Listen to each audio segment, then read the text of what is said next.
Le musée du football marocain est un musée qui a été, un projet qui a été créé sous l'impulsion du président de la Fédération royale marocaine de football, Sifo Zerja, en collaboration avec la Fondation nationale des musées, présidée par Si Mehdi Qutbi. Donc c'est un musée qui s'étend sur un peu plus de 1200 mètres carrés, avec principalement deux grands espaces d'exposition, un espace d'exposition temporaire d'un peu plus de 300 mètres carrés, où en gros on a une exposition inaugurale qui va changer au fil des années, ou plutôt qui va changer selon la programmation et l'actualité sportive au Maroc, mais aussi à l'échelle internationale. Et un deuxième espace qui est consacré à l'exposition permanente et qui est réparti en 6 grandes thématiques pour retracer et mettre en valeur et exposer donc l'histoire du football marocain. Nous avons un premier espace qui est dédié donc à la vision royale éclairée, donc l'accompagnement et le soutien de la famille royale depuis Feu Sa Majesté le roi Mohammed V jusqu'à aujourd'hui, pour faire du football marocain ce qu'il est aujourd'hui et pour permettre à ce football de devenir non seulement un sport mais aussi un moyen d'ascension sociale et d'éducation. Nous avons un deuxième espace qui est l'espace Terre des Pionniers. Donc là, on rend hommage aux premières icônes du football marocain, telles Arbib Bark et d'autres. Nous avons un troisième espace, Terre d'Excellence. Dans cet espace-là, on rend hommage, plutôt, on expose plutôt les participations du Maroc dans les Coupes du Monde FIFA à l'international, mais aussi dans d'autres manifestations sportives et compétitions sportives. Nous avons un deuxième volet dans cet espace-là qui est consacré à ce moment-là au club. Donc les participations des clubs depuis les années 70 jusqu'à aujourd'hui dans les compétitions à l'international et un espace consacré à la Boutola et au futsal. Le musée comporte aussi un cinquième espace qui est le Hall of Fame. On rend dans cet espace-là hommage non seulement qu'aux joueurs, mais aussi aux arbitres, aux administrateurs, aux coachs, à toute personne qui a laissé son empreinte sur le football marocain. Nous avons un dernier espace qui est l'espace Terre de Passion. Et comme j'aime dire, que serait le football marocain sans son public? Alors cet espace-là, c'est un hommage envers ce public-là qui accompagne donc les équipes nationales, mais aussi les clubs, depuis justement l'arrivée du football sur nos terres au début du XXe siècle. Le musée est doté d'une boutique qui va par la suite permettre aux visiteurs de partir peut-être avec un petit souvenir du musée.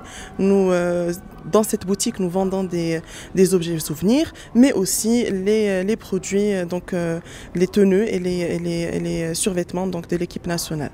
تم توثيق تاريخ كرة القدم الوطنية منذ تأسيس أول عصبة مغربية هنا بالمغرب من طرف الإقامة الفرنسية، وتم تجميع جميع المعطيات بحكم أنه تاريخ كرة القدم المغربية هو ممتد، بحكم أنه لدينا نفس الدولة، نفس السلطان ونفس المجتمع، وبالتالي يصعب أن نقوم بتمييز فترة دون أخرى، وبالتالي قمنا بتجميع كل ما يتعلق بكرة قدم مغربية قبل وبعد الاستقلال. الأمر موزع بين المنتخبات الوطنية بطبيعة الحال، بما أنه أول مباراة للمنتخب المغربي يمثل المغرب أو عصبة المغرب آنذاك في نهاية العشرينيات، ثم هناك كأس العرش التي انطلقت في 1946 وليس في 1956، بحكم أنه مجموعة من الوطنيين أسسوا عصبة حرة وخلقوا بتوصية من الراحل محمد الخامس كأس العرش. كانت أحيانا تجرى نهائياتها أحيانا في ملعب توارقة بالقصر الملكي. هناك أيضا البطولة الوطنية التي لها امتداد طويل وتم توثيق كل ما يتعلق بها. السؤال هو أنه هل تم تجميع مختلف الكؤوس؟ أقول بأنه هناك إشكال كبير بخصوص الألقاب أو الكؤوس، بحكم أن هناك رؤساء احتفظوا بتلك الألقاب.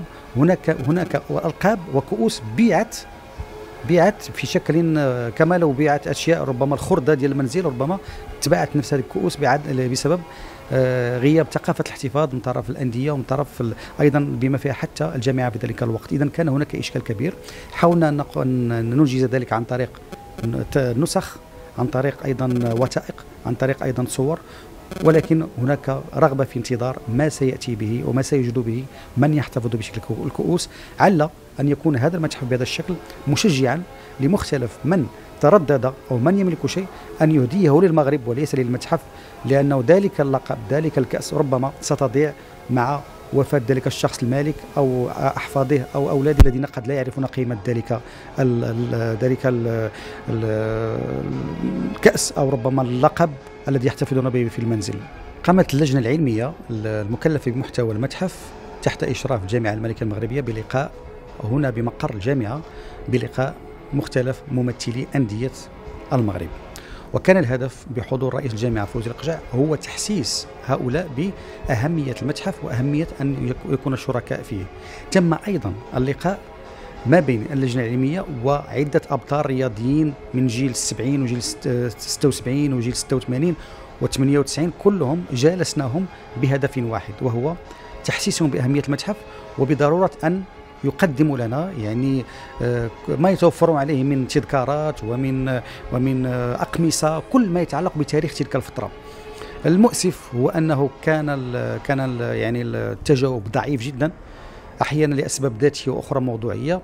ذاتية رغبة بعض الأندية في الاحتفاظ بما تملك لديها ونتمنى أن ينشئوا متاحف من حقهم ذلك، وهناك أسباب أخرى موضوعية وأنه أغلب الكؤوس اختفت مع تعاقب المحتفظين بها أو المتملكين لها داخل منازلهم.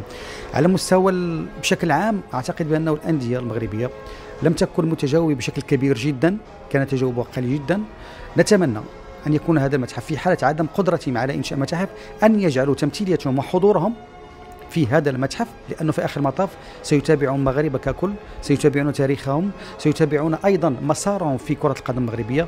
والأكيد أنه الهدف من المتحف ليس يعني التجميع، بل هو تمثيل تاريخ كرة القدم المغربية أمام الجميع، لأنه ليس من حق أحد أن يحرم الجيل القادم من متابعة تاريخه، وليس من حق الجيل الحالي أن يفرط في هذا الحق. Donc la collection du musée a été constituée à travers différentes voies d'acquisition. C'est-à-dire nous avons eu des personnes qui nous ont fait don de leur collection, de leurs objets, et nous les remercions justement à cette occasion. Nous avons des personnes qui nous ont prêté leurs objets et qui nous ont permis donc de faire des facsimilés ou bien des répliques de ces objets-là. Mais il y a eu aussi un appel d'acquisition, un appel d'offres d'acquisition qui a été lancé par la Fondation nationale des musées en collaboration bien évidemment avec la Fédération royale marocaine de football pour acquérir un certain nombre d'objets chez des particuliers pour enrichir la collection du musée. Voilà, c'est un peu en gros ces méthodes-là que nous avons utilisées pour constituer notre fonds.